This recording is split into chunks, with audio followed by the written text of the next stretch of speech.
Bienvenidos a un nuevo capítulo de Shot Financiero. Hoy con nosotros Juan Carlos Halak. Presenta este episodio AdCap, Grupo Financiero. Somos una compañía con más de 15 años de experiencia. Ofrecemos una diversidad de soluciones financieras orientadas a individuos, empresas e instituciones. Nuestro propósito es impulsar el desarrollo financiero, acercando el mercado de capitales a la mayor cantidad de personas y así contribuir a construir un futuro más equitativo para todos. Seguinos en nuestras redes sociales y conocé nuestras propuestas y servicios.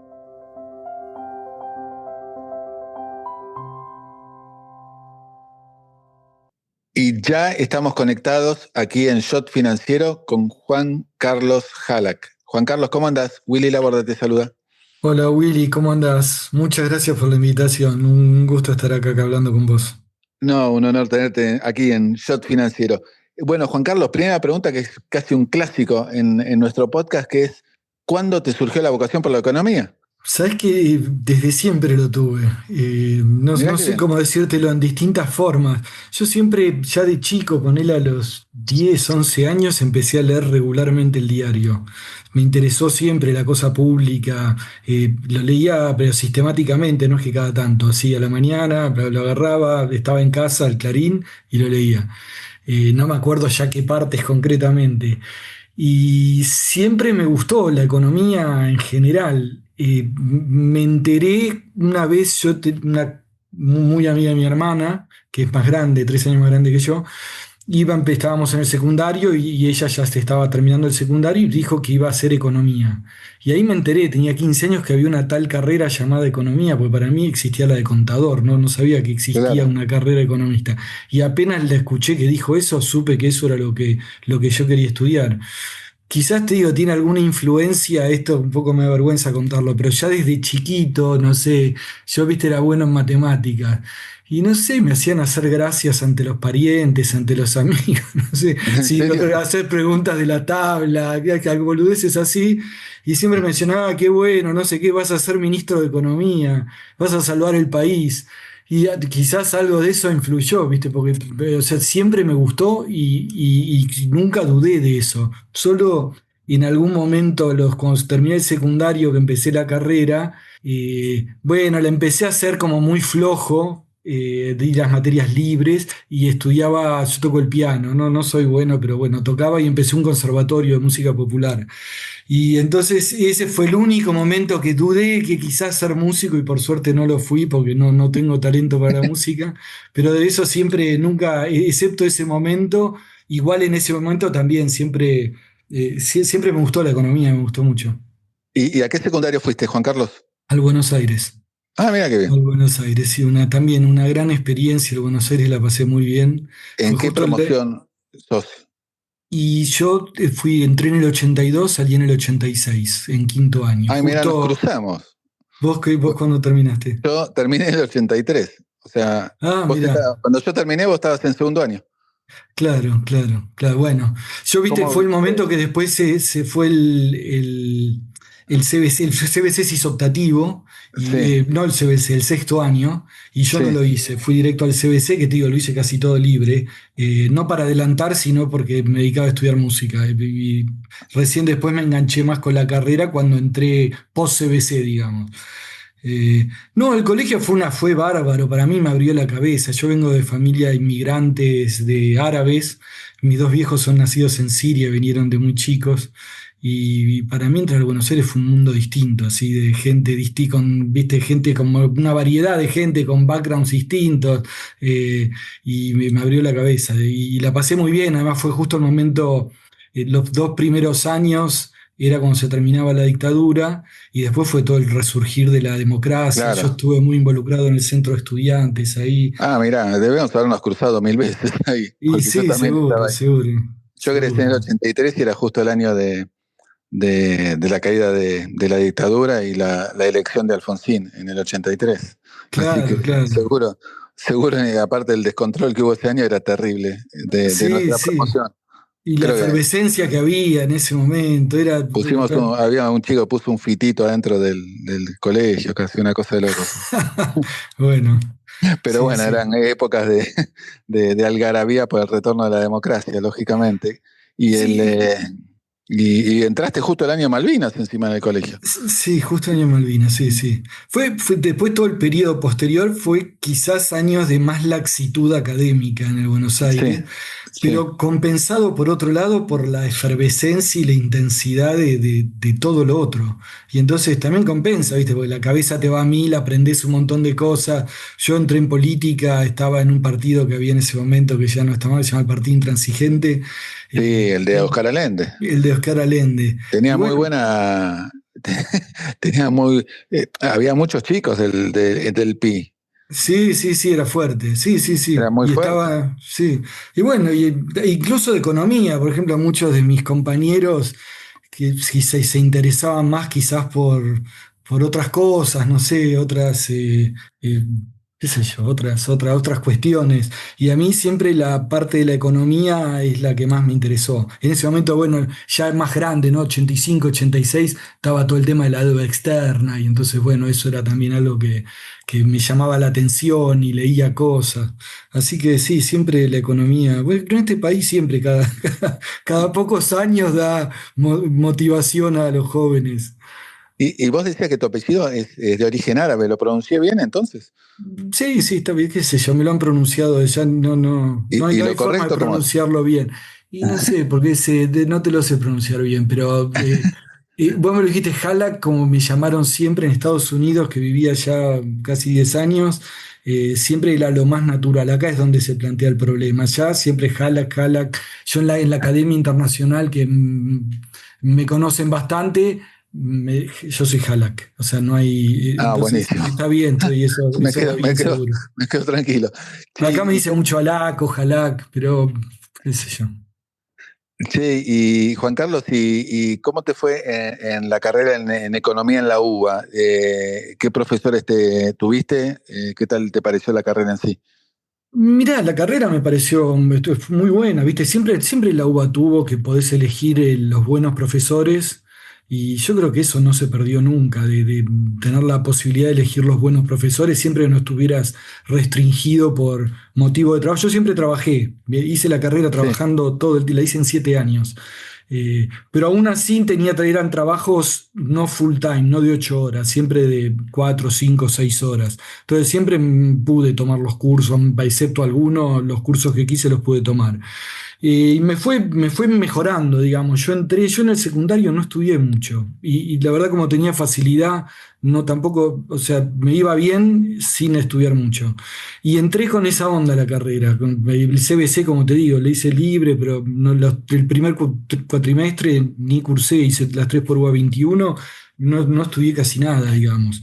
Y entré con esa onda de hacerlas, viste, sos pendejo, no sé. Y estaba a pesar de que me gustaba, era, qué sé yo, lo hacía así. Y me fui enganchando, me fui enganchando, me fui enganchando. Y bueno, y cada vez me enganché más. Y bueno, y la carrera se ponía más difícil, en el sentido de que tenías más para estudiar, para aprender. Ya no era, no sé, quizás micro. Me acuerdo que tuve.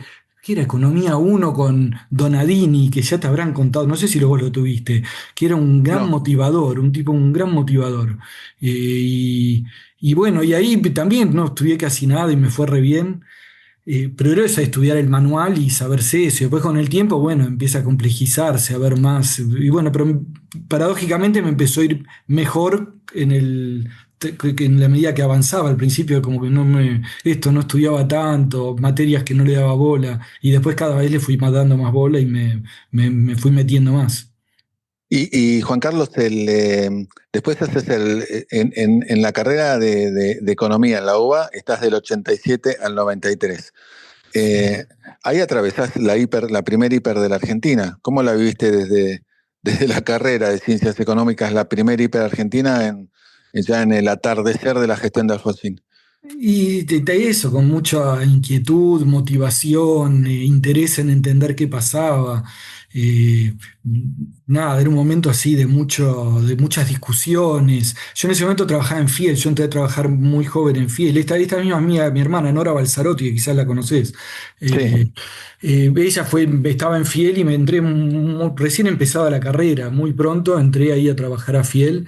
Y bueno, además estaba ahí, que había unos peces gordos, iban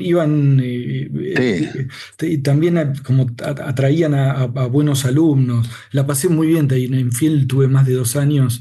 eh, es como una universidad, Fiel también. y al menos en ese momento sí lo era. Era sí, aprendí de los datos de la economía, un año recabando datos, era ese mi trabajo. Y ¿Con quién después estabas en Fiel?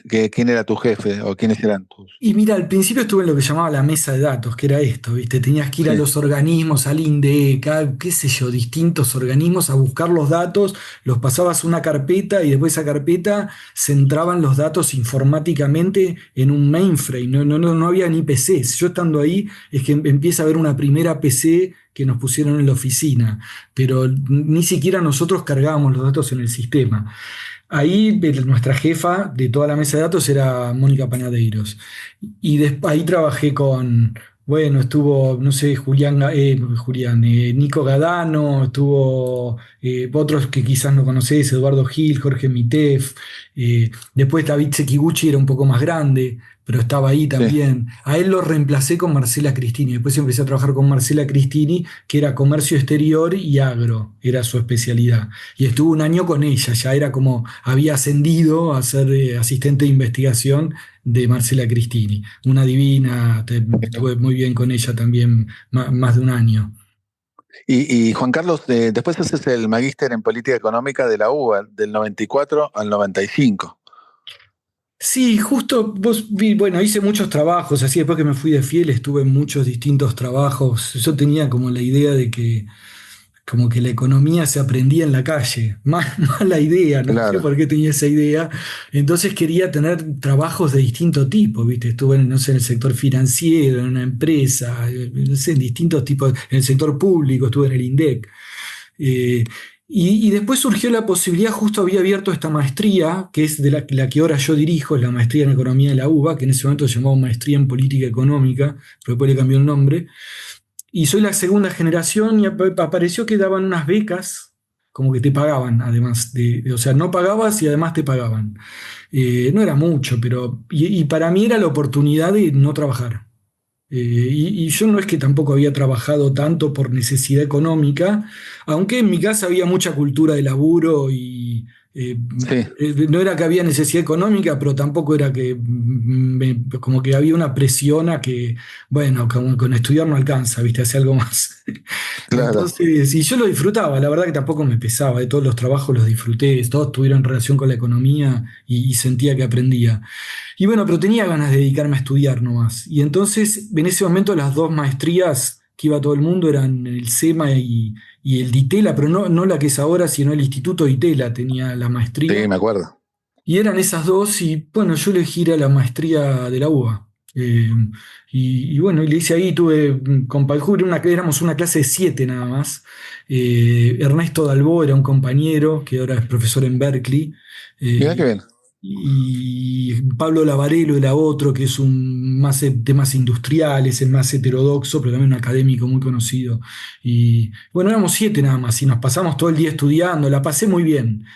Académicamente le faltaba un poquito en ese momento de la maestría, ahora es otra cosa, pero igual aprendí un montón, no sé, estaba todo el día ahí estudiando, nos dieron una Y, aulita en la facultad. Sí. y ahí también estabas becado en la maestría, digamos. Claro, claro, por eso la elegí, ¿no? En gran parte Sí. la elegí por eso, porque al estar becado pues, tenía la posibilidad de esto, de no trabajar y poder dedicarme todo el día a estudiar, que ¿Y no había hecho eso en toda la carrera. claro, qué placer, ¿no? Haber tenido esa oportunidad. ¿Y cuándo surge, Juan Carlos, digamos, la aspiración de irte a estudiar al exterior? ¿Cómo se fue dando? ¿Lo venías madurando? ¿Surgió de golpe? ¿Cómo surgió? Y es una buena pregunta. O sea, es que a mí nunca me enganchó la idea de irme afuera por irme afuera. Lo que me tiraba mucho de ir afuera era como me daba cuenta que como que había una posibilidad de profundizar mucho más las cosas, que había un saber más profundo y que yo había ya tenido muchos profesores como que no me daban respuesta a lo que no sé, me pasó mucho eso, me pasó en la carrera, me pasó en la maestría. Entonces siempre estaba presente esa idea de que hay una afuera donde hay gente que sabe mucho. Eh, pero no, ganas de irme no tenía. Y entonces, bueno, estaba terminando así la maestría, estaba haciendo la tesis con Zurruil, hice la tesis sobre Mirá qué bien. multinacionales, sí. Y yo estaba así, daba vueltas, encima justo, bueno, mi ex mujer quedó embarazada y más todavía, o sea, el tema de irme a ir afuera estaba así, estaba como idea, pero no como algo concreto. Y no la llegaba a concretar y no hacía los esfuerzos para concretarlo. Y cuando termino la tesis me agarra su ruil y me dice, ¿y qué vas a hacer? Y le digo, no sé, bueno, no sé qué. Y como que de alguna forma él me dio el empuje para que, para que me vaya. ¿Viste? Como me dijo, vos te tenés que ir afuera, no sé qué. Qué Y, grande, qué buen y- tipo. sí, sí, sí. Te digo, me empujó porque si no, no. Ahora las universidades, y yo te digo desde San Andrés, que estuve muchos años, contribuí mucho a eso. Es algo que es una, como te digo, ya está mecanizado todo, ¿no? Es Claro, mecánico, ¿no? La salida afuera, ya hay un know-how que se sabe, es todo muy fácil para irse ya afuera. está todo el camino hecho, digamos. Está Ya todo el está camino pavimentado. hecho. Hasta incluso están los chicos como sobreincentivados a irse afuera por el entorno. Chicos que después quizás irse afuera a hacer un doctorado no es para cualquiera. Te tiene que gustar mucho, ¿no? Si no, no vale la pena. Te tiene que gustar como consumo, digamos, que lo vas a disfrutar. Si no, pensalo mucho si te vas a ir. Y bueno, pero en ese momento no era así. Yo no tenía idea qué había que hacer, no tenía mi familia, no era familia intelectual ni con contacto. Entonces, para mí era una nube así. Y en realidad, Juan Carlos, porque muchas veces unos van, algunos van porque, bueno, acá Argentina estaba pasando un momento horrible, que pasó muchas veces lamentablemente, pero en ese momento, 94, 95, 96, Argentina estaba relativamente bien. Sí, sí, Argentina estaba O sea, bien. De hecho, yo salí de la maestría y tenía un muy tenías buen un costo de trabajo. oportunidad elevado. Sí, sí, sí, yo ya salí, entré en macroeconómica, que era una consultora macroeconómica que dirigía a Mario Vicens Sí, con Osvaldo Cortese, y nada, me pagaban bien, estaba ahí también con Nico Gadano, con Nico Duhovne, y yo sabes que ahí entré, ahí cuando terminé la maestría, ¿no? Entré a hacer la parte financiera. sí. Reemplacé no sé si lo conoces a Pablo Goldberg, que Sí, Pablo Goldberg, sí, lo tengo, no coordinamos, pero lo tenemos para entrevistar acá en Shot Financiero. Siempre nos desencontramos. Lo voy a es un insistir, me capo. hiciste, me hiciste acordar que Bueno, insista él con era él. amigo mío de la carrera, del grupo que estudiábamos, y bueno, él justo se iba, no sé si en ese momento se fue para Wall Street, creo ya, Sí, y que le fue bárbaro. sí, y lo reemplacé en la parte financiera, pero justo a los 15 días a mí me gustaba la parte real, siempre me gustó. Me gustó la parte real. Y se fue Nico Gadano, justo en ese momento Sturzenegger volvió de UCLA y fue a YPF, abrió, no sé, pasó a dirigir este departamento de research en YPF, y bueno, y Nico se fue, y entonces pedí pasarme a la parte que hacía Nico, que era la parte real, de sectores y comercio exterior, que es lo que me gusta, lo que siempre me gustó, y bueno, y lo que hago ahora. Desde ese momento siempre me gustó. Pero sí, me pagaban bien, la verdad que estaba El costo de bien. oportunidad era alto. Che, y todos los que lo conocieron lo ponderan. ¿Qué tal era Juan Vital Zurruil? Mirá, era bárbaro, pero yo la verdad no te puedo decir mucho porque no tuve tanto contacto con él. Yo tuve contacto, yo lo conocí, fui con el tema, Heyman me ayudó, lo contactó y le dijo, mirá, tengo acá un alumno muy bueno que quiere trabajar en temas de multinacionales y bueno, y él me aceptó, digamos, dirigir mi tesis y entonces yo iba cada tanto, habré ido, no sé, 5 o 10 veces a verlo. Sí, me daba feedback, me daba buen feedback de las cosas que había escrito. Y bueno, y cuando terminé le debo mucho esto, que me haya empujado. Y después también, bueno, me ayudó, me fui con una beca de la OEA. Y bueno, él me escribió A la Harvard. carta, ¿A, sí. a cuántas universidades aplicaste o solo a Harvard aplicaste? No, yo a pocas apliqué, pero apliqué a 6 7 porque me fue muy bien en el GRE. Sí. Tuve excelente GRE, así, impecable.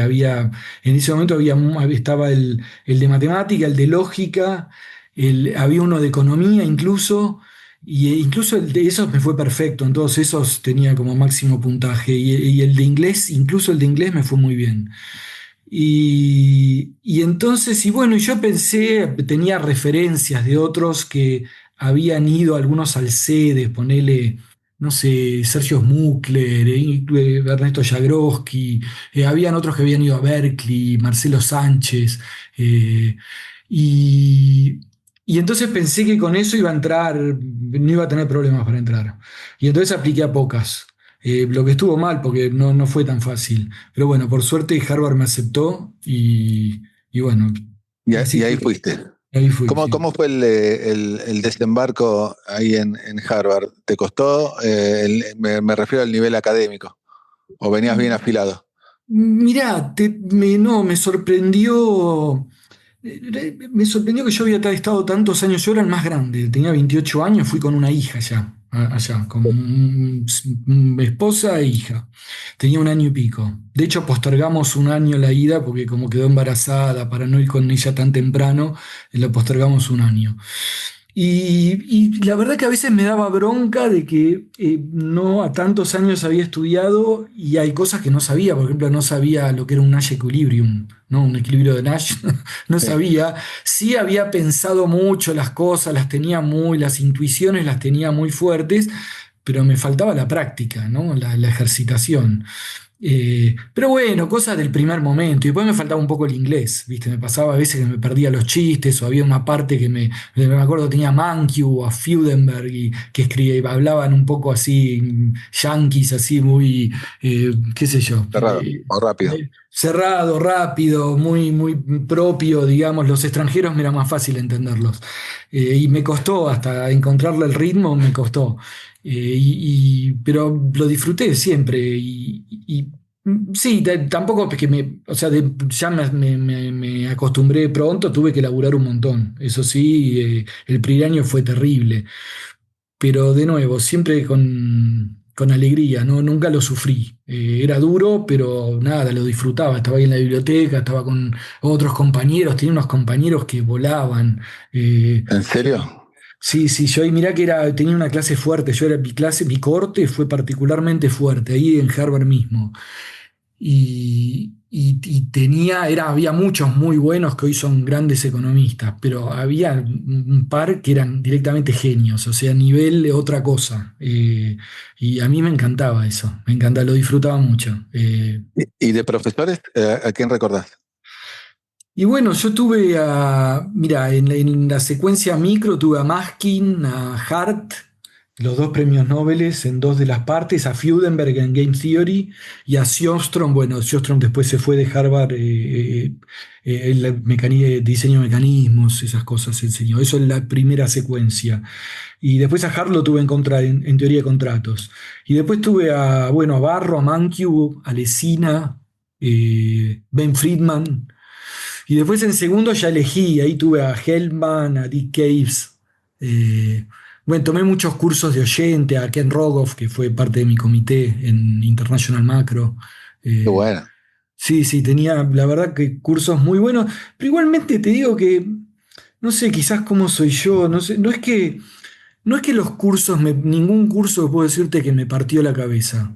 Eh, Era ir estudiando, ¿no? Ir accediendo a niveles de conocimiento más, pero no lo recuerdo, no sé, como que viniera un profesor y vieras la luz por las cosas que te enseñó. Te iban enseñando, no sé, yo lo vivía así, digamos. Aprendía Claro, mucho claro. de mis compañeros. Aprendía mucho, sí, esa sorpresa la tuve bueno, hay uno, Mario Sangelettos, que hoy estuvo mucho tiempo en MIT, hoy es profesor de Northwestern. El tipo, los mismos profesores de Harvard, como esperaban a que él apruebe lo que decían. Imagínate el nivel de genialidad que tenía, o sea, la capacidad lógica. Wow. Era Qué loco. fuertísimo. Y yo le tenía muy buena relación con él. Una vez me acuerdo, yo como lidiando con un problema difícil, se me sienta al lado y lo empieza a hacer de una manera que era otra forma de hacerlo, otro nivel de abstracción. Me quedé así, no lo podía creer, estaba fascinado yo. Bueno, el Pelé es un capo, este Mario Sancheletos. ¿Y seguís en contacto con él? No, ahora no, regular no, pero sigue el cariño. Sí, alguna vez nos cruzamos algún email por algún motivo así profesional, pero contacto regular no, no. De hecho, Qué hace bueno, bastantes años que no lo veo. Sí, qué bueno haber compartido con esos genios, ¿no? También. sí, sí, sí, sí, no, muy lindo. Muy qué enriquecedor, digo. Sí, sí, sí, sí. Y Juan Carlos, bueno, terminás el doctorado en Harvard y ¿qué Y haces? bueno, ¿Qué ofertas te surgen? ¿Cuál era tu vocación? ahí fui yo terminé el 2002, plena crisis. Y uno de mis advisors, digamos, de los tres de mi comité, era Ken Rogoff, que en ese momento estaba en el FMI, era el jefe del departamento de research, estaba recontractivo con Argentina en la crisis, ¿no? De Argentina. Sí, Y igual mi tema era de comercio internacional, mi tema no es macro internacional, está cercano porque es internacional, pero yo soy más la parte real. Y fui al mercado, lo que se llama ir al mercado, a que te hagan ofertas, digamos, a conseguir un trabajo académico. Y me fue muy claro. bien, enseguida me hizo una oferta a la Universidad de Michigan, Qué buena. que sí, sí, que es muy buena en general y en comercio internacional tiene una tradición muy fuerte y justo acababa de salir de ahí quien hizo una revolución en comercio internacional del siglo XXI, que es Mark Melitz. Justo había salido de Michigan y fue a Harvard. Entonces yo lo tuve los 2 últimos años, interactué mucho con él, porque él era un joven recién llegado, pero bueno, ya todos sabían que lo que había hecho había cambiado la historia, que es el famoso modelo de Melitz, que había introducido firmas heterogéneas en el comercio internacional, en la teoría del comercio internacional. Y bueno, yo tuve 2 años como con él, no había mucha gente que hacía trade en Harvard, entonces y él era joven como yo, y bueno, y entonces él vino de Michigan y yo fui a Michigan. Eh, Sí, se cruzaron. nos cruzamos y estuve 4 años ahí en Michigan de profesor Y, y sí. y antes me olvidé de preguntarte, ¿pasaste el atentado de septiembre Y a las Torres claro, Gemelas en Boston? ¿Cómo lo viste desde una ciudad que también, bueno, salió uno o dos de los aviones, no recuerdo? sí, sí, sí, 2 de los aviones creo que salieron de Boston, Sí. muy fuerte ese día. Yo llegué a la mañana al Lee Tower, que es el edificio de Harvard.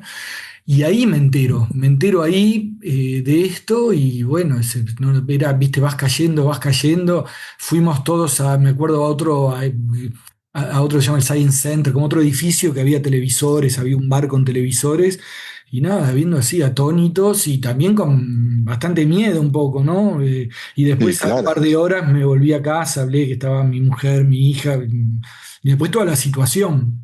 Eh, Sí, nada, nada fue normal. Claro, Nada. ahí estaba muy presente, ¿no? Porque salieron de ahí los aviones, bueno, y Nueva York no estaba tan lejos tampoco. Entonces, todo el tema estaba muy presente, sí. Qué momento. Y Juan Carlos, bueno, estábamos en Michigan y estás 4 años ahí. Ahí estoy 4 años, sí, ahí de assistant professor, digamos que es como para que tenés tenure, ese es ser profesor es hacer assistant professor. Y ¿Y bueno, te muy gustó la bien, experiencia? me encantó tuve de colegas, bueno, el referente ahí de comercio internacional es un tipo que se llama Alan Dierdorf, que es un grosso de la teoría del comercio, un buenazo, y él me cobijó muy bien, y después había otro también, Jim Levinson, que también es incluso candidato a premio Nobel por el modelo VLP, que es muy usado para estimación de sistemas de demanda en I/O, ¿no? Y él, bueno, los dos me ayudaron, era muy fuerte de comercio internacional ahí, me ayudaron mucho, un departamento con el que me sentía muy identificado por su vocación empírica, digamos, muy fuerte en lo empírico, el grupo de Labor, de Macro eran muy fuertes, muy conocedores de los datos, muy como que no comían vidrio, y me sentía muy a gusto yo ahí. Lo que la ciudad era terrible, era un frío. ¿La ciudad qué tal era? ¿Qué tal era la ciudad? No, es una ciudad chica, Ann Arbor, qué sé yo, relativamente linda, pero chica y ¿Clima? mucho frío, mucho frío, frío, frío, frío, frío. Son 5 meses de frío. No es que, o sea, un día lo pasás, 2 días, no es que hay un par de días que la intensidad es insoportable. Te bancás cualquier frío, 2 días, 3 días. Yo hasta los peores días iba en bicicleta, la llevaba a mi hija al colegio, a la escuela y después iba a trabajar. Pero tener 5 meses que no podés salir a caminar gozando Nosotros acá en Buenos Aires estábamos mal acostumbrados. Te agotaba. Y los días cortos, a mí me mataba eso. Te lo Y, sufrí mucho. Los inviernos los sufrí mucho. ¿cómo surgió la decisión de pegar otro salto e irte de Michigan? Es medio loco, pero vos sabés que no fue una decisión larga, ¿eh? No había, o sea, siempre hubo una idea de volver con mi ex mujer, no estaba pasando un buen momento, y eso fue un tema. Y yo, bueno, no estaba bien con ella. Y, y en un momento, un día, sí, nunca antes lo había pensado seriamente, ni había hablado con ella seriamente, concretamente, si che, volvemos, estábamos ahí, no sé, ya habíamos decidido Claro. quedarnos y estábamos, y me Y agarró tenían así, una hija de 9, 10, ¿cuánto tenían? sí, 9, en ese momento tenía 9. Eh, Y claro.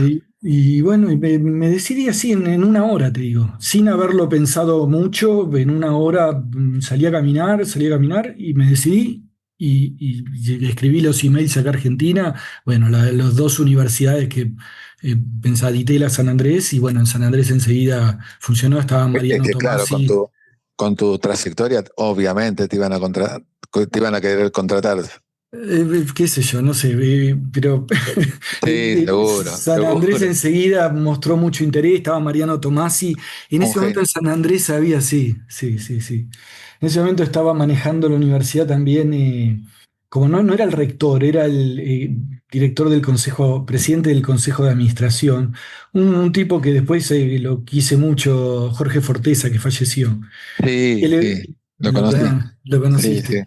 Y que a él le interesaban todas las cosas de competitividad y entonces le gustaba un perfil como académico, pero que le interesaran las cosas de empresas, ¿no? De la economía real, que no tenía el departamento en ese momento. Y entonces, bueno, enseguida hubo sí, sí, sí, sí, sí, y ya todo funcionó muy fácil y me fui a San Andrés. Y ahí estuve 10 años. Qué grande. ¿Y qué materia y mantenías el mismo interés sobre comercio? Sí, sí, siempre fui Siempre. vago para preparar materias, entonces sí, daba comercio de grado, comercio de posgrado.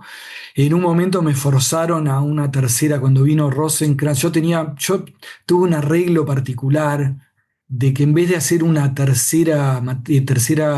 un tercer curso, iba a hacer estudios de competitividad.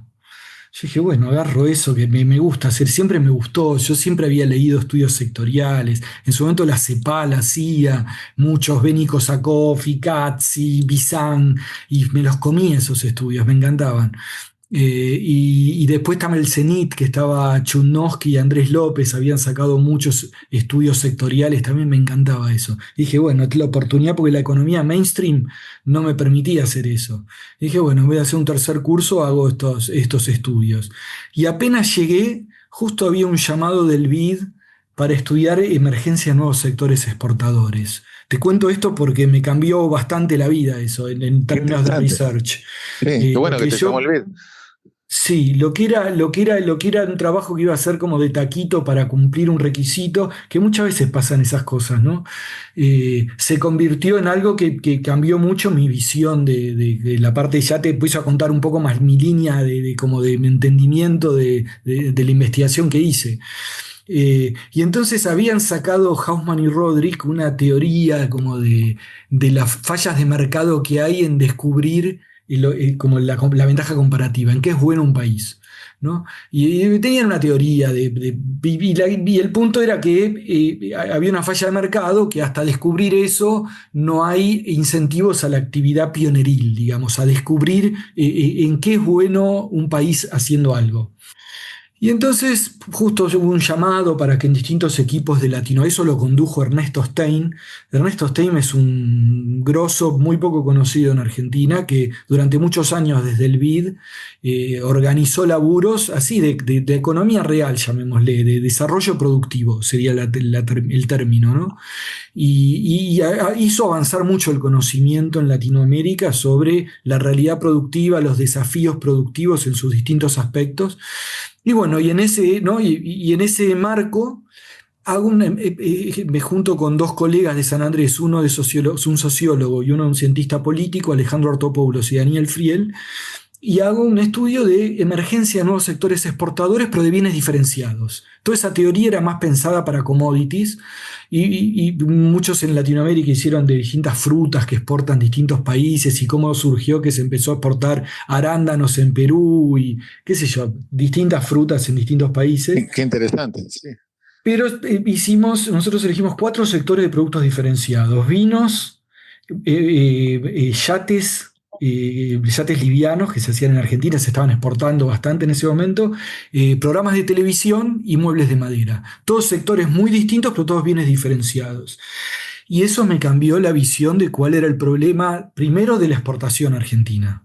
Y después fui tirando el hilo y a partir de eso, de toda la competitividad de Argentina, todo, como si me decís a mí, de crecimiento, productividad, todos los grandes temas, todos atados a esa problemática. Y siempre hice un montón de investigaciones desde ese momento y siempre afiancé este diagnóstico que te lo digo en 2 palabras, que es que yo siempre estuve, no, déjame que te haga si me permitís, Sí. un minuto No, dale, que estoy atrapado en el relato, dale. de background. Yo siempre me interesó el desarrollo, Sí, siempre atrapado por las historias de desarrollo, viste, los países Corea, Taiwán, cómo se desarrollaron, siempre me interesó eso. Y yo leía muchas cosas y ya haciendo el doctorado leía mucho de los problemas de calidad que tenían las firmas de países en desarrollo para exportar. Y me interesó, y yo de hecho la tesis que hice, quizás es mi trabajo más conocido, tiene que ver con la calidad, la calidad de producto y la relación y la conexión que tiene con la dirección del comercio, quién le exporta bien a quién. Porque ya habían teorías que decían como los países pobres hacen productos de mala calidad y entonces tienen más chances de exportarle a los países más pobres.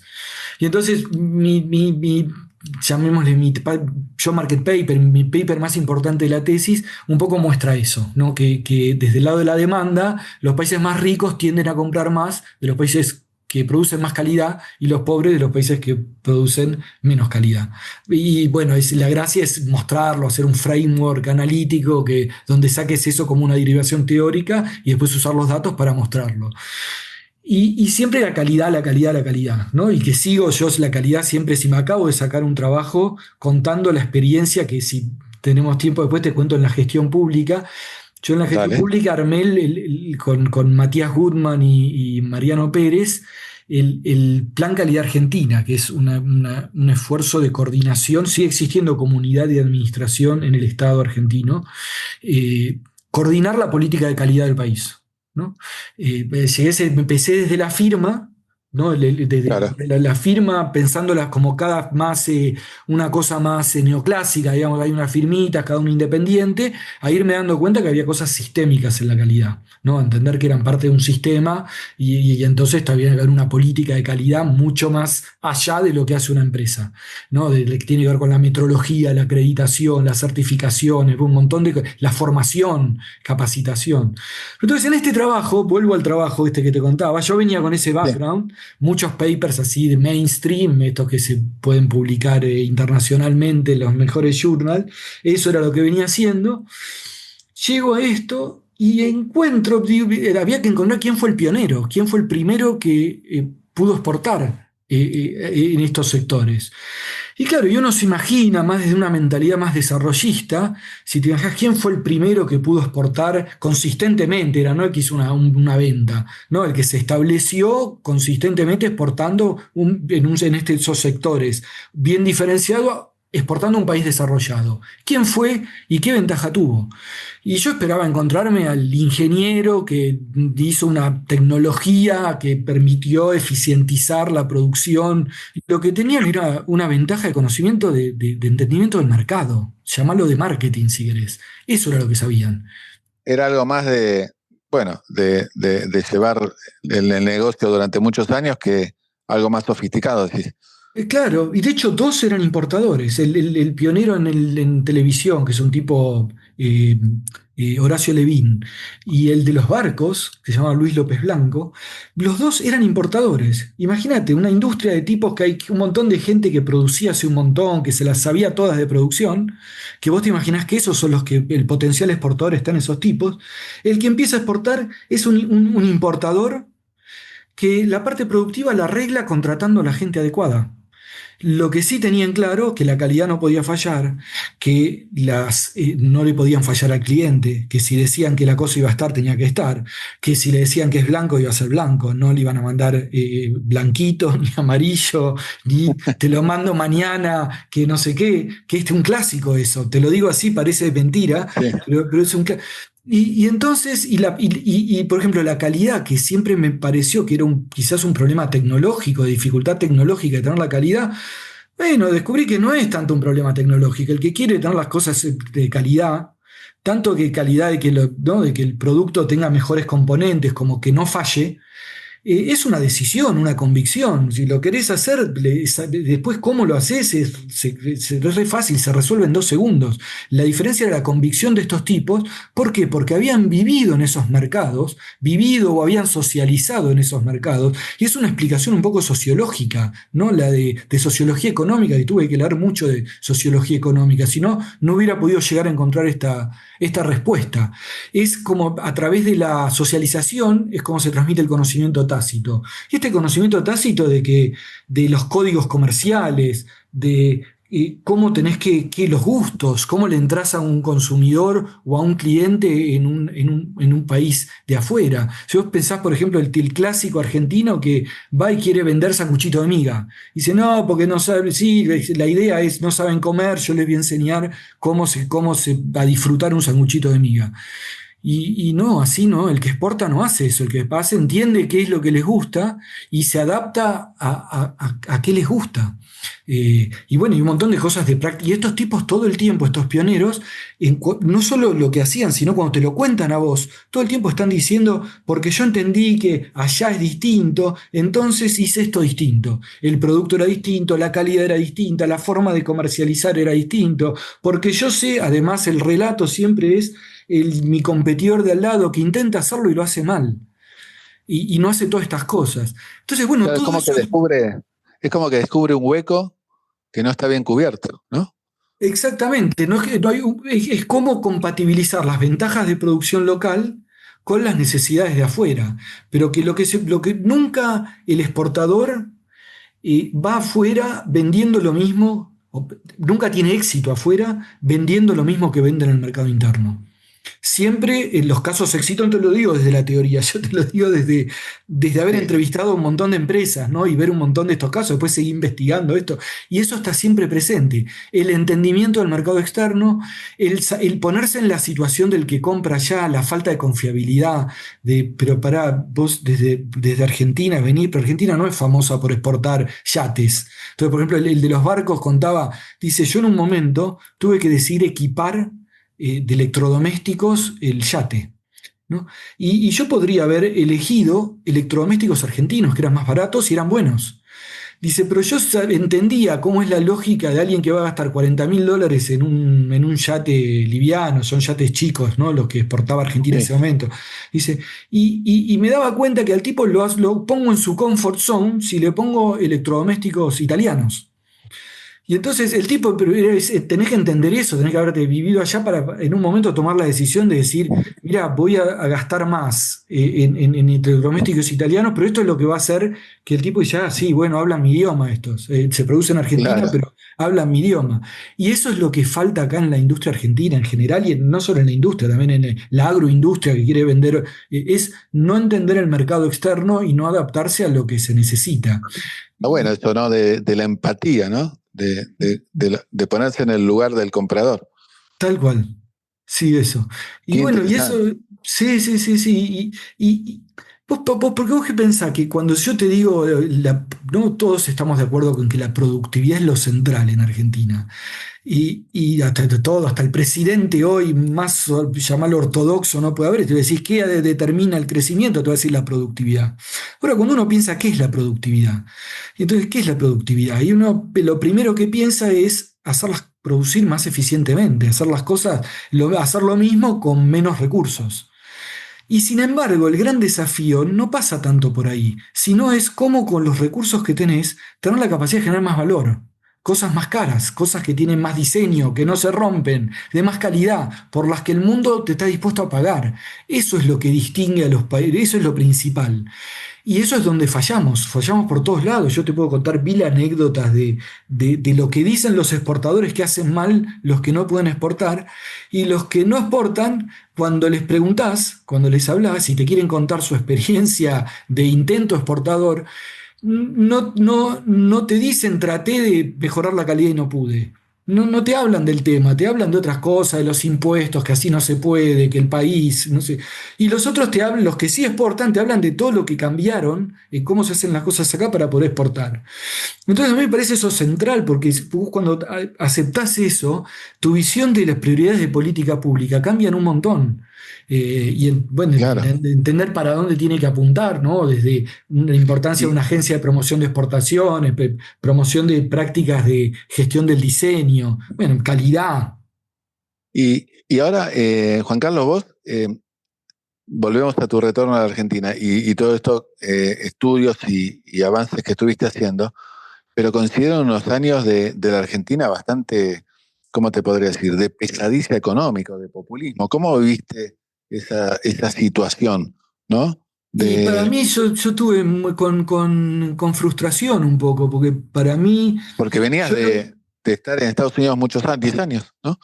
10 venía de años. estar 10 años de Estados Unidos, y yo vine acá y empezó, mi frustración es no poder participar de la discusión pública durante 10 años. Yo volví en 2006 y hasta fin de 2015 fueron años, los primeros 2 años quizás participé un poco, todavía el kirchnerismo era algo más abierto, digamos. Entonces Te agarró la beta del Nacional de Buenos Aires, ¿no? De participar, ¿no? Lo que hablamos al principio de la entrevista. Me agarró la beta de lo que te cuento de los 5 años. O sea, siempre me gustó Claro, la política pública, siempre quise claro. estar conectado con la política pública, pero empecé a estar un poco desconectado cada vez más, y cada vez la desconexión era mayor. De poco no había forma de comunicarse, porque además las cosas se empezaban a plantear en un blanco y negro. ¿Te acordás cómo era el kirchnerismo Sí, en ese tétrico, momento? tétrico. Era terrible, y yo no me sentía tampoco, yo soy, no sé si algo, si podés poner una etiqueta más de centro izquierda, ¿no? No coincido con muchas cosas, no me considero un liberal, ¿no? Y sin embargo no tenía participación, era parte del enemigo, digamos. No tenía participación en la discusión pública, y Mirá qué sufrí locura. mucho. Claro, sufrí mucho porque fueron 10 años que en mi mejor momento no tenía forma de conectarme con la política pública, y hice intentos, ¿no? Me conecté con academia, hice un esfuerzo en lo académico, viste que en mis temas de desarrollo productivo está Sí, dominado por la heterodoxia, porque la ortodoxia no da respuesta durante mucho tiempo. Ahora está dando más respuesta a eso, pero durante mucho tiempo no dio respuesta a preguntas importantísimas que hacen al desarrollo productivo, de política productiva, desde clústeres. Ahora hay mucho de industrial policy, está el mainstream acepta mucho eso, hay miles de estudios de las mejores universidades de distintas políticas, ahora que hay datos y que hay. Pero en ese momento no hacía. Entonces, viste que el mainstream tiene ese defecto, digamos, que donde lo que no se puede atacar con buena metodología no se estudia, no existe. Y entonces eso lo agarró la heterodoxia. Y yo veía que había todos estos economistas que hablaban de los sectores, de la producción, y eso es lo que a mí me gusta. Entonces yo hice esfuerzos por conectarme. Ya enseguida armé un seminario interuniversitario que sigue existiendo hasta hoy, se llama el SIRPA, ya más de 15 años, y ahí me empecé a conectar con economistas heterodoxos del desarrollo productivo, que hay muchos muy buenos, y ahora son amigos, digamos, que tengo mucha conexión. Pero es lo único, ya la parte de gobierno no llegué nunca a tener relación, a que me consulten, a poder tener cercanía con los programas.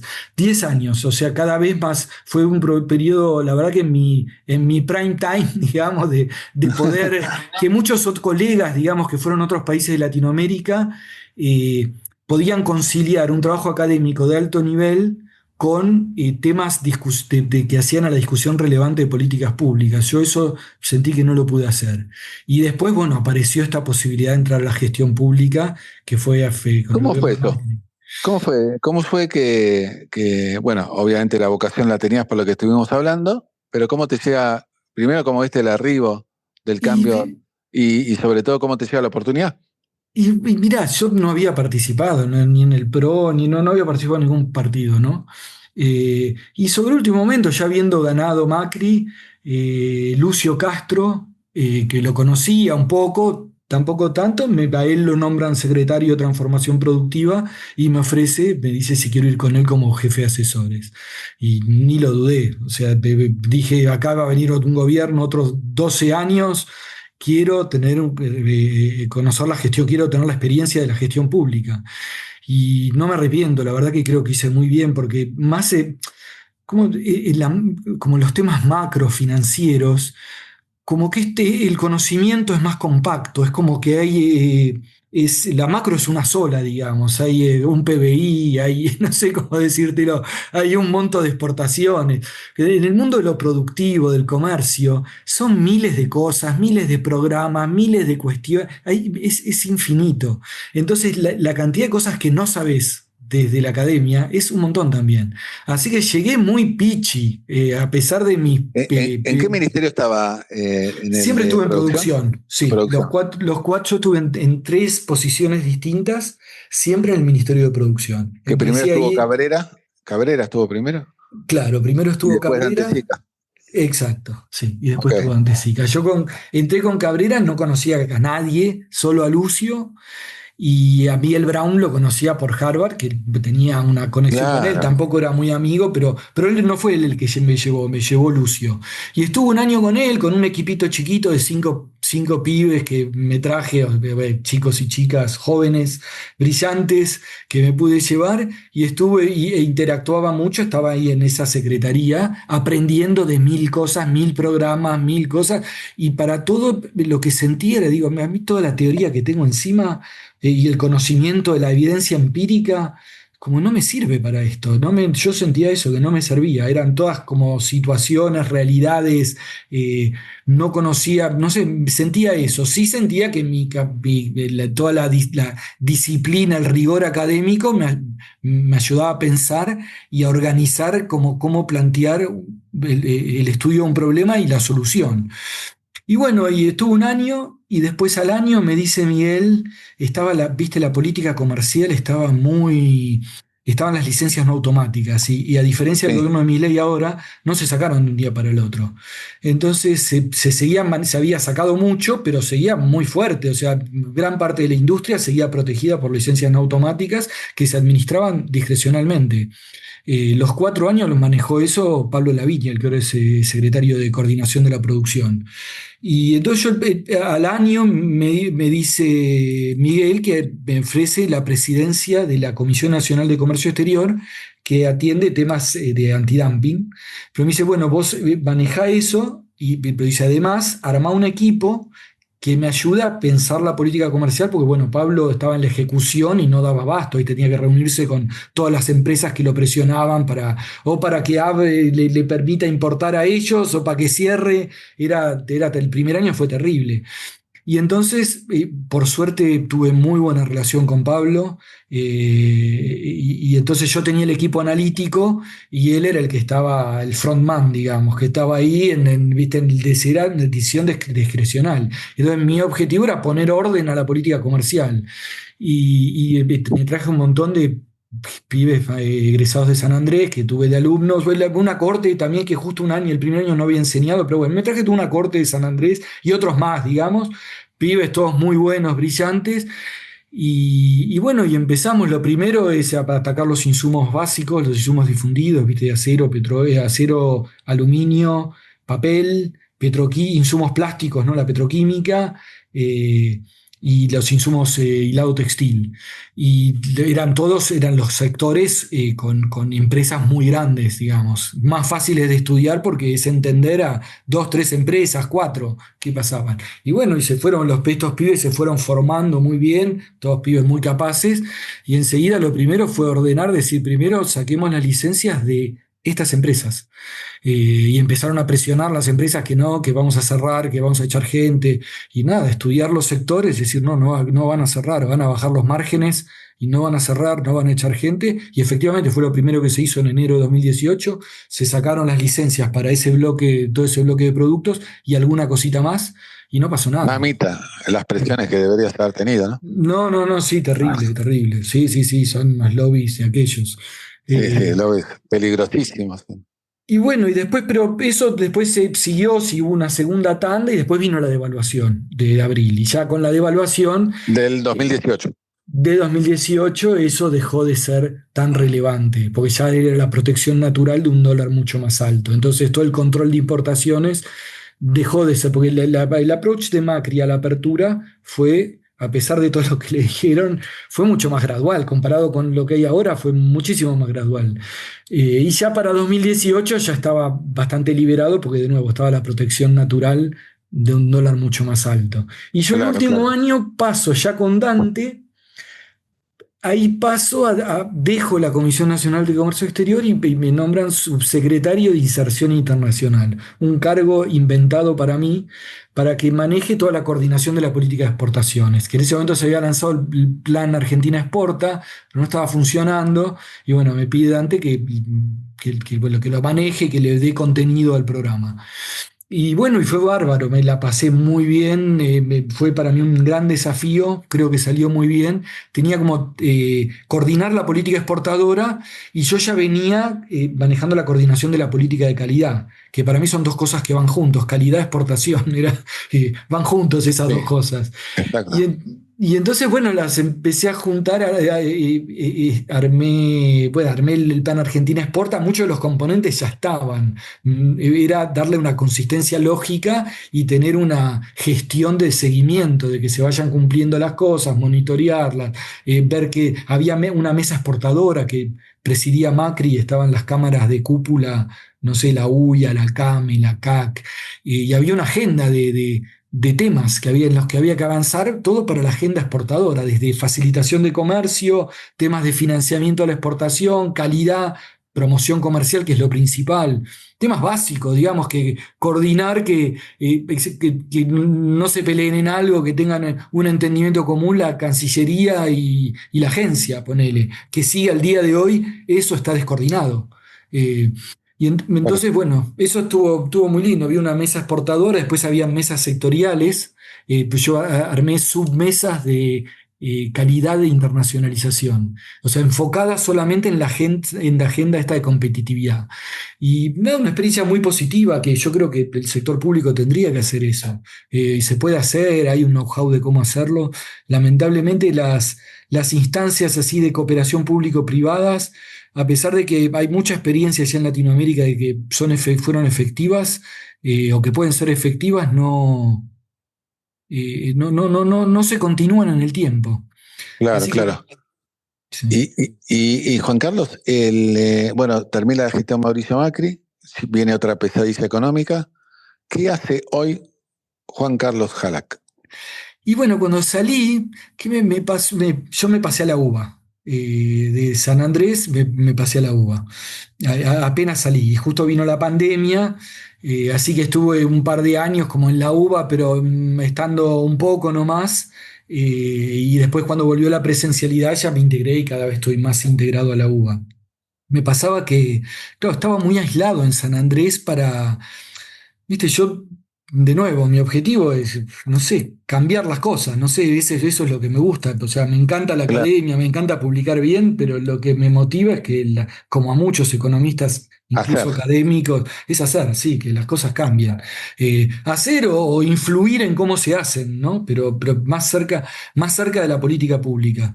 Y sentía que a mí no me conocía nadie, entré en la gestión pública y yo era muy conocido en un mundillo académico top, pero hasta en un mundo académico más amplio, de gente llamada académica, o se consideraba que lo es académica de alguna forma. No sabían lo que había hecho, no sabían lo que había escrito, y digo, entonces, ¿para qué estoy haciendo esto? Y entonces yo salí ya convencido que quería hacer investigación mucho más aplicada, participar más en la discusión pública. Tuve la suerte en un momento en el 2020, decidí abrir una cuenta de Twitter y a participar en la discusión pública, que le estoy agradecido, que me dio una voz así de poder llegar dar mi opinión sobre qué pienso de las políticas. Más que nada, yo hablo de los temas productivos. También a veces hablo de macro, no es que no, porque más o menos entiendo la macro, no es que no la entiendo, y veo cómo afecta al sector productivo. Pero son cosas productivas de comercio exterior. Mi tema principal, académicamente, a mí me conocen por comercio internacional, pero muy orientado a su conexión con el desarrollo productivo. Y en la UBA, la verdad, encontré, bueno, en el IEP encontré una casa donde me siento muy a gusto. Viste, el IEP es este instituto que armó Heyman, Daniel Heyman, Sí, y bueno, después lo siguió Andrés López. Y bueno, yo con Andrés ya lo conocía, sabía que tenía un tema, también un tema en común, que más o menos pensamos parecido. Y, y bueno, Andrés la UBA en algún momento le va a tener que hacer un monumento por todo lo que viene haciendo hace 20 años. Él ahora qué hace genial, años, sí, hace qué años genial. dirige, sí, Che, es, Juan Carlos, sí. cómo viste la llegada de Javier Milei y cómo estás viendo el gobierno hoy de Javier Milei? Mirá, con luces y sombras, te diría. Claramente ataca el problema de una, no sé, Argentina es una locura. A mí me cuesta cuando voy afuera como explicar la cosa argentina, ¿no? Yo en afuera, bueno, no lo que todos sabemos. Siempre yo me sentí en un lugar incómodo porque claramente había un problema de mal manejo fiscal. Y mal manejo de todo, de la política productiva también, digámoslo, del control, el problema del este control de importaciones tan fuerte que le hace tan mal a la producción, a la exportación, a la competitividad.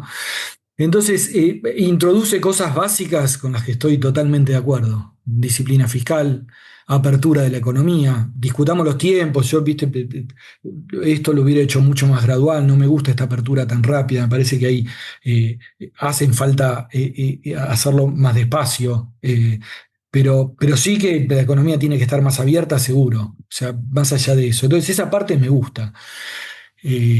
No me gusta, bueno, por la parte profesional, digamos, la política productiva no me parece buena. Yo estoy convencido que la política productiva también es proveer insumos públicos a los sectores, ¿no? Como te decía, tener una política de calidad, la promoción de exportaciones, hacerla bien, estar arriba, entender los sectores y estar arriba a veces hace falta coordinación de actores públicos para atender una problemática de un sector, a veces es desregular, a veces es regular mejor, construir esto, capacitaciones, una campaña de una marca sectorial, hay 100.000 cosas, atender cuestiones específicas de financiamiento para la exportación. Odio los subsidios, no pienso que la política, y tampoco la protección así excesiva, y tampoco ahora te diría, ni pienso en protección cuando pienso en política productiva. Pienso en un montón de cosas que tiene que hacer un Estado, creo, para apoyar al sector productivo, con esto, con Claro, atención, coordinación y provisión de insumos públicos. Y en eso me parece que es muy malo. Todo lo que está haciendo, todo el sistema de innovación, ¿no? Científico, tecnológico de innovación, el INTI, el INTA. Ah, yo estuve en la gestión pública. Yo sé las cosas buenas y malas que tiene el Estado y sé de las muchas cosas malas que tiene, pero también sé de las cosas buenas que tiene. Y sé que una buena gestión puede lograr mucho. Y yo creo que yo gestionando cosas logré mucho y vi otros que gestionaron y lograron mucho y entonces esto de tirar la toalla, en cada organismo de estos poner a alguien que no sabe del tema, que no tiene el respeto de la gente, que no tiene la capacidad de liderar hacia una transformación positiva a estos organismos y hacer que vayan implosionando, que la gente se vaya. Acabo de ir a comprar regalito de Navidad, me encontré con quien armó y durante 20 años dirigió gestión de tecnología de gestión en el INTI. Alguien que me saco el sombrero, todo lo que hizo en 20 años en el INTI. Lo sí, conozco de cerca, trabajando con los japoneses de JICA, que son los japoneses, tecnología de gestión es Kaizen, es toda la parte de calidad, todo trabajando cómo hacerles llegar todas estas cosas a las empresas. Conozco el laburo que hizo, no soy un tarado, digamos, de que ¿cómo te puedo decir que espejito de colores? Sé lo que claro. hizo, lo he estudiado, yo tengo laburos estudiando el INTI, o sea, sé la gente que labura mal, pero sé la gente que labura bien. Y se fue el de abajo de él. Mucha gente muy buena se fue. Y es una pena, eso me da bronca. Eso en la Y parte, sí, digamos, de gestión de la política económica, que la parte y creo que eso le van a empezar a dar bola en la medida que vayan viendo que, bueno, ahora tienen la suerte que hay un recorrido importante por recorrer con la explotación de los recursos naturales. por un tiempo. Entonces eso lo pueden hacer, quizás el país crezca, porque hay mucho para crecer muy rápido explotando recursos naturales. Pero en un momento, pero puede ser mucho más antes que después, que pase esto, ver que el país no crece. Y nos puede pasar y puede ser que falle todo esto, existe, no cantemos victoria antes de tiempo.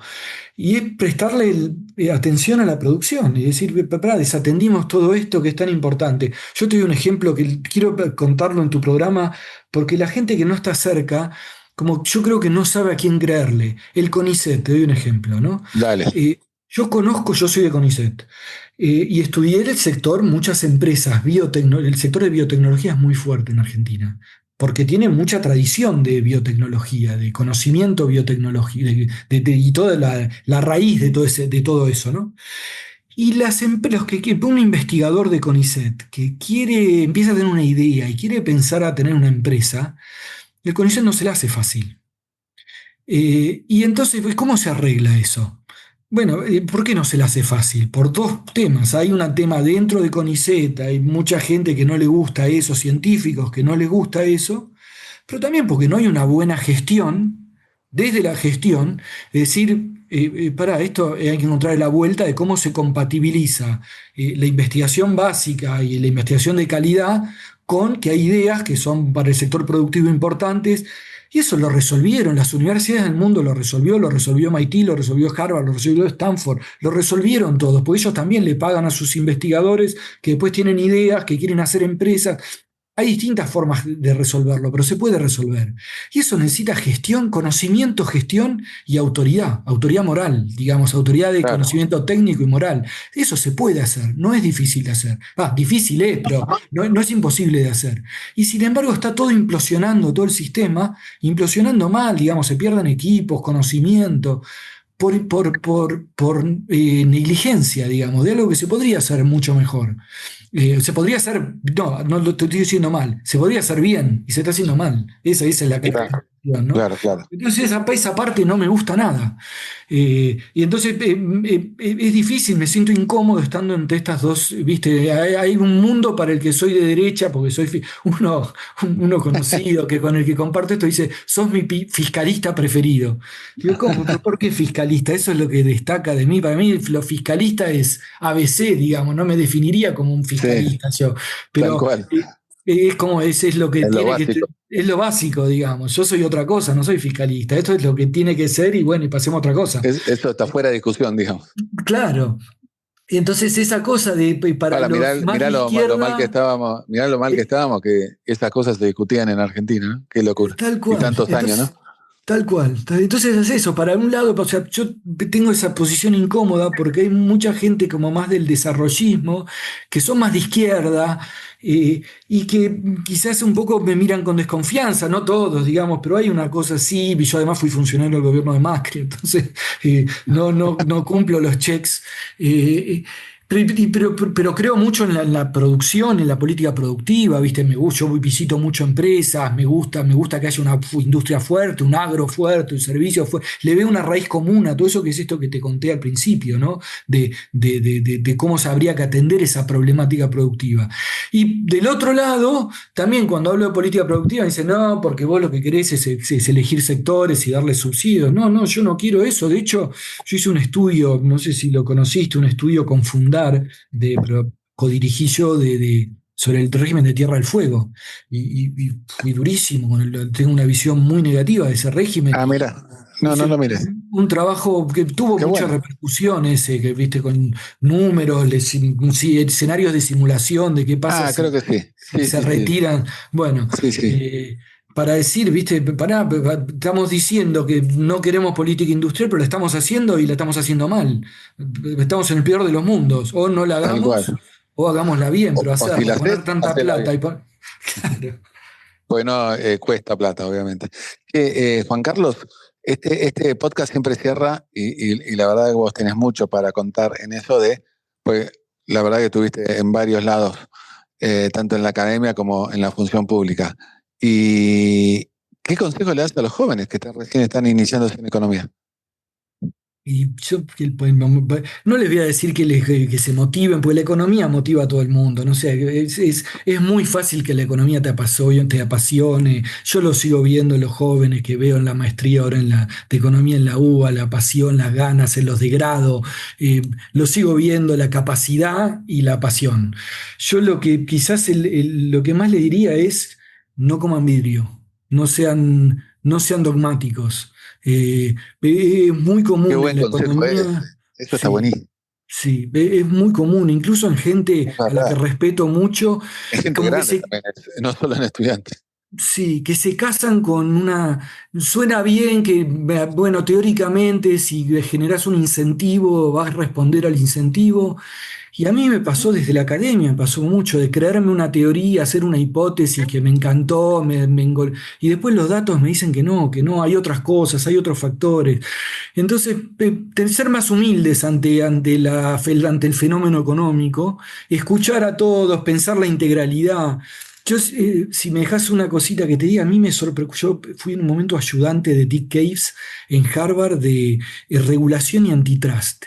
Y él les daba a leer un libro que es de Cuoca y White, que lo recomiendo, el que lo conoce, que se llama The Antitrust Revolution, es viejo, ya tiene más de 20 años, que eran casos antitrust ¿no? de Estados Unidos, de distintas cosas.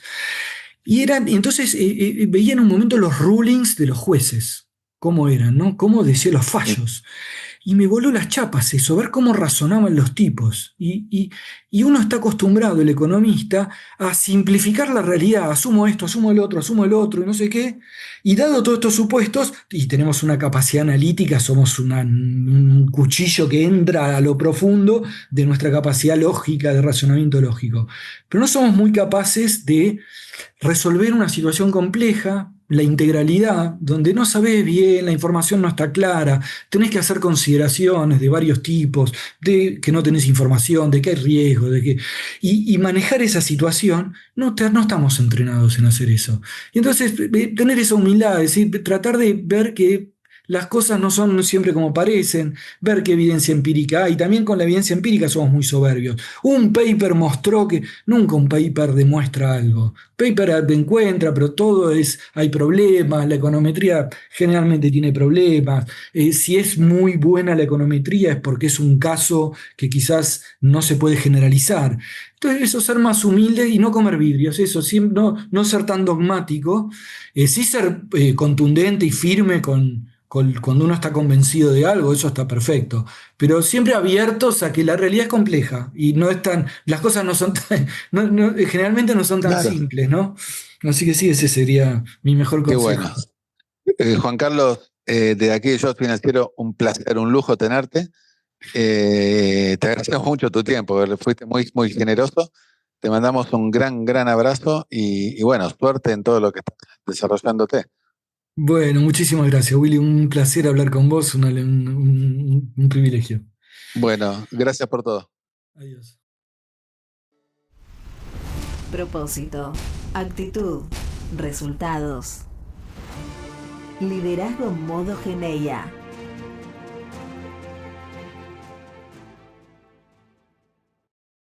Hasta aquí la entrevista con Juan Carlos Jalac. Nos encontramos en una semana nada más en otro capítulo de Shot Financiero. Chau.